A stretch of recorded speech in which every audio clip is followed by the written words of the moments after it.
Hello student, आज हम शुरू करेंगे अपनी सेकेंड यूनिट करंट इलेक्ट्रिसिटी। देखो बेटा, फर्स्ट यूनिट में हमने पढ़ा इलेक्ट्रोस्टैटिक्स, मींस चार्ज को हमने रेस्ट में रखा था। लेकिन आज हमें जो यूनिट शुरू करेंगे करंट इलेक्ट्रिसिटी, इसमें हम क्या करेंगे, इसमें हमें चार्ज के मोशन के बारे में बात करेंगे। ठीक है, जब ये चार्ज मोशन में होता है, मूव करता है, तो टर्म बनती है हमारी करंट। ठीक है, तो हम स्टार्ट करते हैं first part, electric current and A resistance. ठीक है, इलेक्ट्रिक करंट के बारे में आप जानते हो, और रेजिस्टेंस मीन्स जो करंट का विरोध करे, मीन्स उसका अपोज करेगा। ठीक है, विरोधक। ठीक है, करंट इलेक्ट्रिसिटी। जिस तरह से इलेक्ट्रोस्टैटिक्स फिजिक्स की एक ब्रांच थी इलेक्ट्रोमैग्नेटिज्म की, तो इलेक्ट्रोमैग्नेटिज्म में का ही एक हिस्सा है इलेक्ट्रिक करंट या करंट इलेक्ट्रिसिटी। तो क्या बोलते हैं, the branch of physics which deal with the study of A charge in motion is called a current electricity. ठीक है, जिस फिजिक्स की ब्रांच में हम स्टडी करते हैं चार्ज के मोशन के, मीन्स गति के बारे में। ठीक है, तो वो टर्म हमारी क्या कहलाती है, करंट इलेक्ट्रिसिटी। अब देखो बेटा, कोई भी चीज़ मूव करती है, एक जगह से दूसरी जगह तक जाती हैं, तो उसको ले जाने के लिए हमें किसकी ज़रूरत पड़ती है, कैरियर्स की। देखो आप लोग, जैसे हम किसी सामान को भेजते हैं तो हमें किसी व्हीकल वगैरह की ज़रूरत पड़ती है, उसी तरह हमारे लिए किसकी ज़रूरत पड़ती है बेटा, कैरियर्स की। The charge entities whose flow in a definite direction constitutes the electric current are known as a electric current. Means जो चार्ज एंटिटीज मीन्स चार्ज की कोई भी टर्म, ठीक है, जिसके ऊपर है कोई चार्ज हो, जब वो एक जगह से दूसरी जगह मूव करती है, तो उन्हीं को हम बोलते हैं करंट कैरियर बेटा। ठीक है, तो अब देखो हम इनके बात करते हैं इनके बारे में। अगर बात करें हम सॉलिड में, ठीक है, सॉलिड में हमारे पास तीन टर्म बनती है बेटा। ठीक है, मेटल, नॉन मेटल। ठीक है, मीन्स बात करें तो कंडक्टर, सेमीकंडक्टर और इंसुलेटर की। तो मेटल, हमारे मेटल क्या बेटा, सारी गुड कंडक्टर होती हैं। तो मेटल्स में क्या होता है बेटा, फ्री इलेक्ट्रॉन। ठीक है, जो किसका काम करते हैं, करंट कैरियर का। अगर बात करें गुड कंडक्टर की, तो हम सिल्वर हमारा गुड कंडक्टर है। फिर बात आती है बेटा सेमीकंडक्टर। सेमीकंडक्टर क्या होते हैं, एक सिलिकॉन और जर्मेनियम। ठीक है, इन इंसुलेटर, अगर इंसुलेटर में देखें तो बेटा नो करंट कैरियर। क्यों, क्योंकि हमारा इंसुलेटर में करंट फ्लो नहीं करता बेटा। ठीक है, अब देखो बेटा सेमीकंडक्टर, सेमीकंडक्टर में क्या होता है, सेमीकंडक्टर में भी क्या होता है बेटा, चार्ज का ही ट्रांसफर होता है, जैसे इलेक्ट्रॉन और इलेक्ट्रॉन का ही ट्रांसफॉर्मेशन होती है बेटा। ठीक है, तो इसमें कंडक्टर का काम कौन करता है, सारे क्या हैं हमारे करंट के फ्री इलेक्ट्रॉन। ठीक है, अब बात करते हैं लिक्विड में। ठीक है, लिक्विड में जो हमारे करंट कैरियर का काम करते हैं, क्या क्या होते हैं, पॉजिटिव और नेगेटिव आयन्स बेटा। क्या होते हैं, पॉजिटिव और नेगेटिव आयन। ठीक है, such liquid through which electric current pass आ रहे इलेक्ट्रोलाइट्स, जिससे लिक्विड में इलेक्ट्रिक करंट पास होता है। ठीक है, उस लिक्विड को हम क्या नाम देते हैं बेटा, इलेक्ट्रोलाइट्स का। ठीक है, तो देखो हमारे आयंस कौन कौन से, जैसे NaCl में तो Na positive, Cl negative, means ये पॉजिटिव चार्ज, ये नेगेटिव चार्ज बेटा। ठीक है, चलिए। ठीक है, आगे बात करते हैं गैसेज स्टेट में या गैसेज में। In gases by applying high potential at a low pressure. अगर हम गैसेज में हाई पोटेंशियल अप्लाई करते हैं लो प्रेशर पे, और एक्सपोजिंग दे रहे हैं विद एक्सरे, मीन्स एक्सरे उसमें से पास करवाते हैं। ठीक है बेटा, जब वहाँ पे एक्सपोजर करवाते हैं एक्सरे के साथ, तो वहाँ पे क्या होते हैं, कुछ आयन आयोडाइज होते हैं, पॉजिटिव और नेगेटिव आयन्स। वही पॉजिटिव और नेगेटिव आयन हमारे क्या कहलाते हैं बेटा, करंट कैरियर यानी गैसेज। ठीक है, पॉजिटिव और नेगेटिव आयन बेटा, आया समझ में। देखो बेटा सॉलिड में तो क्या हो गया, हमारे फ्री इलेक्ट्रॉन। ठीक है, और लिक्विड में क्या होगा बेटा, अपने पॉजिटिव और नेगेटिव आयन। ठीक है, और गैसेज में अपने क्या होगा बेटा, पॉजिटिव आयन और इलेक्ट्रॉन, या नेगेटिव चार्ज कह सकते हैं, इलेक्ट्रॉन, पॉजिटिव आयन या इलेक्ट्रॉन बेटा। ठीक है, ये हमारे क्या होंगे, करंट कैरियर पे। ठीक है, अब देखो बेटा, जब चार्ज पार्टिकल को अब मूव करवा रहे हैं, तो मूव करवाने के लिए बात करेंगे न्यूटन के अकॉर्डिंग, तो हमें किसी चीज़ को मोशन में लाने के लिए किसी फोर्स की ज़रूरत पड़ती है। तो अब हम उस फोर्स के बारे में पढ़ते हैं।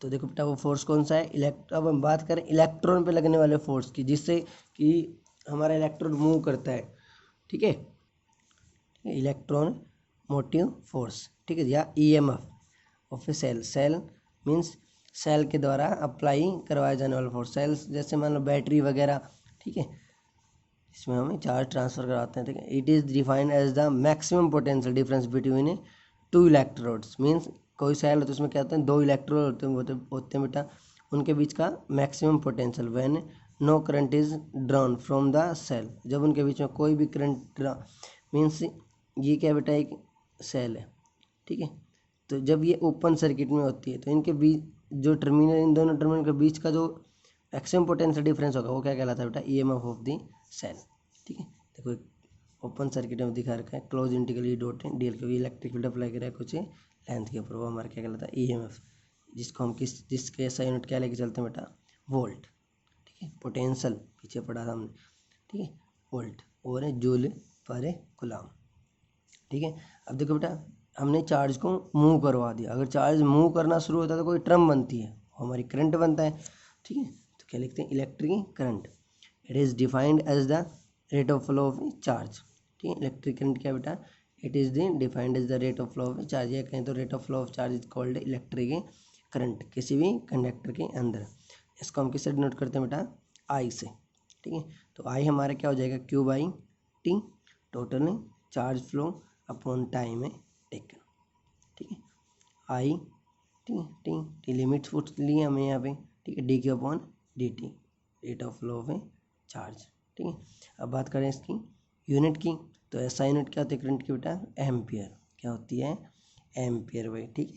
इसका डायमेंशन फार्मूला भी हम क्या करें, क्योंकि एक फंडामेंटल क्वांटिटी है तो क्या हो जाएगा, डायमेंशन फार्मूला खुद ए हो जाएगा भाई, ठीक है। आए बेटा समझ में। अब देखो बात करते हैं कि हमारा 1 एम्पियर कब होगा, तो 1 एम्पियर कब होगा, जब 1 कूलम चार्ज फ्लो करे बेटा फॉर 1 सेकेंड, ठीक है, तो हमारा क्या होगा, 1 एम्पियर भाई, ठीक है। 1 एम्पियर को हम क्या लिख सकते, कूलम पर सेकेंड भी बोल सकते हैं, ठीक है। अब देखो बेटा हमारा चार्ज मूव करना शुरू किया, अगर कनेक्टर के अंदर चार्ज मूव करता है कुछ ना कुछ उसकी अपनी स्पीड होगी, ठीक है। तो अब हम उसे स्पीड के बारे में बात करते हैं, स्पीड क्या होगी, स्पीड को हम ड्राइव कराते हैं बेटा ड्रिफ्ट वेलोसिटी से। देखो बेटा find an expression for drift velocity, कि ड्रिफ्ट वेलोसिटी क्या होगी। देखो अब हम कंसाइडर कर लेते हैं कोई भी कंडक्टर, ठीक है। हमें पता है बेटा सॉलिड कंडक्टर के अंदर नंबर ऑफ फ्री इलेक्ट्रॉन होते हैं, ठीक है। फ्री इलेक्ट्रॉन पे हमें पता है नेगेटिव चार्ज होता है, नंबर ऑफ फ्री इलेक्ट्रॉन होंगे तो बेटा वो एक दूसरे के इधर उधर मूव करना शुरू करेंगे। वही वाली बात है, जैसे बेटा मेले में भाई भगदड़ मच जाना, ठीक है, तो वो इधर उधर एक दूसरे टकराते हुए आगे मूव करते चलेंगे बेटा, ठीक है। लेकिन जब तक हम उसके ऊपर कोई बाहर से इलेक्ट्रिक फील्ड अप्लाई नहीं करवाते बेटा, तब तक वो इलेक्ट्रॉन क्या करेंगे, इसके अंदर ही फ्रीली मूव करते रहेंगे, ठीक है। लेकिन जैसे हम इसके ऊपर इलेक्ट्रिक फील्ड अप्लाई करवा देंगे तो वो इलेक्ट्रॉन के डायरेक्शन के अकॉर्डिंग मूव करेंगे बेटा, ठीक है। और जब उनकी जो वहाँ पे जो एवरेज वेलोसिटी होगी उन सभी इलेक्ट्रॉन की, वो क्या कहलाएगी, ड्रिफ्ट वेलोसिटी बेटा, ठीक है। तो देखो हमने कोई कंडक्टर लिया है, let N number of electron in a conductor, ठीक है। अब बात करें अगर thermal velocity means room temperature, जब इनके ऊपर कोई इलेक्ट्रिक फील्ड अप्लाई नहीं करा गया तो हर एक के बेटा अपने अपने वेलोसिटी रेंडमली मूव कर रहे होंगे बेटा, ठीक है। वो मान लिया हमने u1 u2 and un as a son, ठीक है। देखो in absence of external electric, अगर इलेक्ट्रिक फील्ड एब्सेंस है बेटा कोई भी कनेक्टर होता है, जब तक हम उसके ऊपर कोई फील्ड अप्लाई नहीं करवाते तो क्या होता है बेटा, इंसुलेटर मीन्स उसमें कोई करंट नहीं होता। जैसे अपने घरों में बहुत चीज़ें होती है बेटा, जब तक वो कहीं वायर वगैरह से टच नहीं होती तो उनमें कोई करंट नहीं होता बेटा, ठीक है। मीन्स इलेक्ट्रॉन यहाँ से बाहर मूव नहीं करता, मीन्स उनकी जो एवरेज वेलोसिटी होगी, ठीक है, वो क्या हो जाएगी बेटा, जीरो, ठीक है, क्या हो जाएगी, जीरो। ये हमने एवरेज निकाल दिया। अब देखो जैसे हमने क्या किया, when electric field is applied across conductor with the help of battery, और ठीक है कितना V वोल्ट हमने पोटेंशियल अप्लाई करवा दिया। अब देखो बेटा इसके टर्मिनल सिरों पर हमने क्या एक फोर्स अप्लाई करवाया है, मीन्स ये इलेक्ट्रिक फील्ड का मतलब एक फोर्स, पॉजिटिव और नेगेटिव टर्मिनल्स, ठीक है। तो अब वो फोर्स कितना होगा बेटा इलेक्ट्रॉन के ऊपर, क्यू ई, ठीक है, क्या होगा बेटा क्यू ई, तो क्यू नेगेटिव चार्ज, ई, ठीक है, ये हमारा चार्ज, ये हमारा इलेक्ट्रिक फील्ड। वैसे ही बात करें हम मोशन की, तो हमारा फोर्स किसके इक्वल होता है, मास इंटू एक्सेलरेशन। दोनों इक्वेशनों को कंबाइन करता हूँ तो क्या हो जाएगा, mass into acceleration is equal to minus E, ठीक है। अब यहाँ से मैं ए की वैल्यू निकालूँ, ए क्या बेटा एक्सेलरेशन, तो क्या हो जाएगा minus E charge electric field upon mass, ये क्या होगा acceleration produce in one electron, जो इलेक्ट्रॉन के ऊपर एक्सेलरेशन प्रोड्यूस हुआ है बेटा, ठीक है। अब देखो बेटा लेट, तो ये क्या बेटा टॉर्क, जो हमारा टॉर्क होता है ना, वैसे टो बोलते हैं, tau 1 tau 2 tau n, time between two successive collision, ठीक है, नंबर ऑफ इलेक्ट्रॉन। देखो बेटा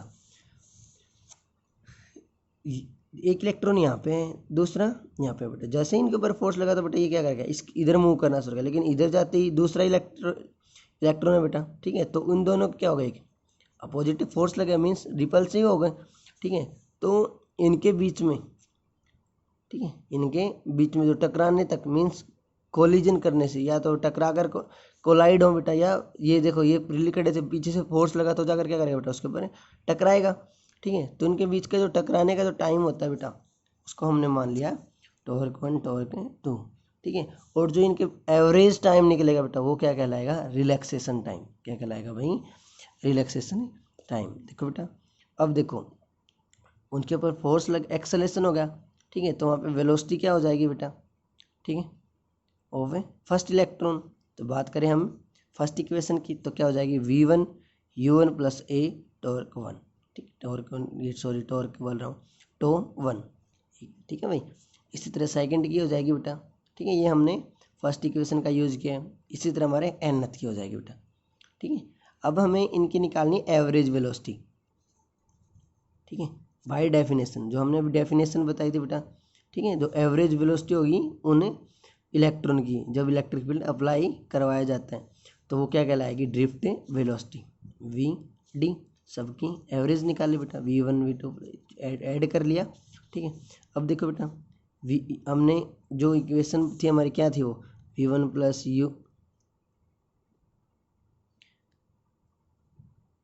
v1 is equal to u1 plus A torque 1, यही था बेटा, तो u1 u2 सबको अलग लिख लिया, ए टॉर्क 1 इन सबको अलग कर लिया, n नंबर ऑफ इलेक्ट्रॉन, ठीक है।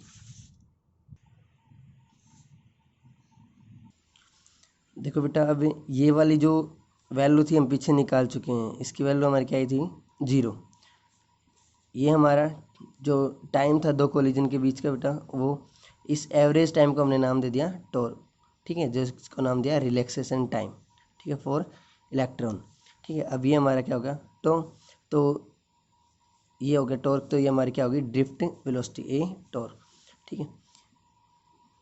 ए की वैल्यू हम पीछे निकाल चुके हैं, क्या थी minus E upon M torque, ठीक है, तो ये हमारी क्या आ गई ड्रिफ्ट वेलोसिटी हुई, ठीक है। तो इसकी अगर बात करें डेफिनेशन की, जो हम बता चुके हैं क्या है, it is defined as the average velocity with which the free electrons get drifted, means move करते हैं एक पॉजिटिव टर्मिनल से नेगेटिव टर्मिनल की तरफ, सॉरी नेगेटिव से पॉजिटिव की तरफ, जब उनके ऊपर कोई एक्सटर्नल इलेक्ट्रिक फील्ड अप्लाई करवाया जाता है भाई, ठीक है।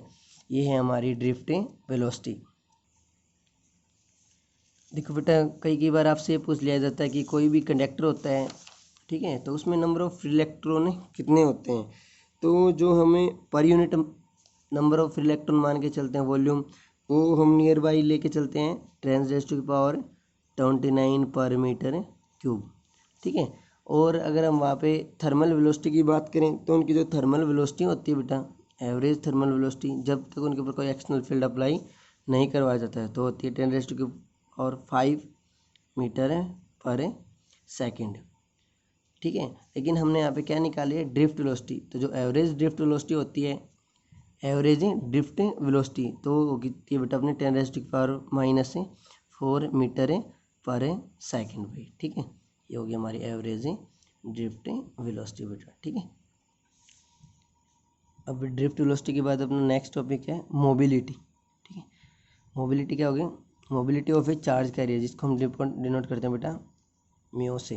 ठीक है, रिस्पॉन्सिबल फॉर करंट, इसके लिए responsible for a current is applied as the magnitude of drift velocity of charge per unit है electric field. Means it is, ये रेशो होगा बेटा ड्रिफ्ट वेलोसिटी और इलेक्ट्रिक फील्ड का, जिसको हम म्यू से डिनोट करेंगे drift velocity upon electric field V D upon E. V D की वैल्यू हम निकाल चुके हैं बेटा पीछे ही, क्या ही थी?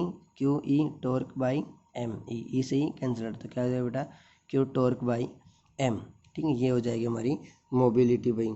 ठीक है, तो जो मोबिलिटी की एसआई यूनिट होगी वो क्या हो जाएगी बेटा? वो देखो एसआई यूनिट क्या हो जाएगी हमारी? M square. ठीक है, पर ठीक है इन पर वोल्ट भाई। ठीक है, या दूसरे वर्डों में तो कहें तो मीटर पर सेकंड, ठीक है, पर न्यूटन कूलाम। ठीक है, मीटर पर सेकंड पर न्यूटन कूलाम, ये क्या हो जाएंगे? इसकी यूनिट हो जाएंगी भाई। ठीक है, हम ऐसे इनके डायमेंशन फार्मूले भी नोट कर लेंगे। अगर हम बात करें हमारी जो ड्रिफ्ट वेलोसिटी, तो वेलोसिटी की यूनिट हमें पता ही होती है बेटा मीटर पर सेकंड। अब देखते हैं हम relation between current and drift velocity की। जो करंट और ड्रिफ्ट वेलोसिटी होगी उसके अंदर रिलेशन क्या होगा? तो इसके लिए हमने कंसाइडर कर लिया बेटा कोई भी कंडक्टर। ठीक है, जिसके ऊपर हमने एक इलेक्ट्रिक फील्ड अप्लाई करवाया है। उस कंडक्टर का A area of cross section है, एल उसकी लेंथ है, और N is number of free electron. अब देखो बेटा ए एरिया है, एल लेंथ है, तो वॉल्यूम कितना हो जाएगा? A L. अब हमें पता है कि N number of electron per unit volume हम मान के चल रहे हैं, तो टोटल वॉल्यूम है ए एल, तो इसमें नंबर ऑफ इलेक्ट्रॉन कितना हो जाएंगे? N A L. ठीक है, अगर हम एक इलेक्ट्रॉन पे क्यू चार्ज लेके चलते तो टोटल पे कितना हो जाएगा बेटा? क्यू से मल्टीप्लाई करवा देंगे तो एन ए एल ई, ई क्या है हमारा? चार्ज। ठीक है, अब हमें पता है ड्रिफ्ट वेलोसिटी जो है उसको हमें वी डी से डिनोट कर देते हैं भाई। ठीक है, अब time taken by electron in going from one end to other end of a conductor, वो हमारा क्या हो जाएगा? टोटल लेंथ अपॉन वेलोसिटी, क्योंकि हमें वेलोसिटी का पता बेटा क्या होती है? Distance for time. अब डिस्टेंस कितनी है? एल, क्योंकि उस कंडक्टर की जो लेंथ होगी उसी के अंदर वो ट्रैवल करेगा भाई। ठीक है, तो अब बात करते हैं कि वहाँ पे टाइम निकला है बेटा हमारे पास। ठीक है, चार्ज आ गया, तो हम अगर इसका वहाँ से करंट निकालना चाहें तो क्या हो जाएगा? I Q by T. ठीक है, तो आई क्यू की वैल्यू हम निकाल चुके, क्या आई? N A L E upon time की पुट कर देंगे एल अपॉन वी डी। ठीक है, एल से एल कैंसिल आउट हो जाएगा, वी डी ऊपर चला जाएगा बेटा। ठीक है, तो यहाँ से हमारी जो टर्म बनी वो क्या होगी? वो टर्म आ जाएगी N E A V D. ये होगा बेटा रिक्वायर्ड रिलेशन। ठीक है, करंट और ड्रिफ्ट वेलोसिटी। ठीक है, तो ये हमने अभी कर लिया भाई, relation between current and drift velocity. ये बेटा इंपॉर्टेंट टॉपिक है। ठीक है, आई होप आप सबको ये समझ आया होगा। तो आज हम यहीं तक करते हैं बेटा, कल हम करेंगे ओम्स लॉ के बारे में। ठीक है, तो आप थोड़ा सा स्टडी करें, क्योंकि ओम्स लॉ 10th में भी आया था भाई। ठीक है, तो एक बार वहाँ से रिवाइज करने की कोशिश करें। ठीक है, थैंक यू भाई।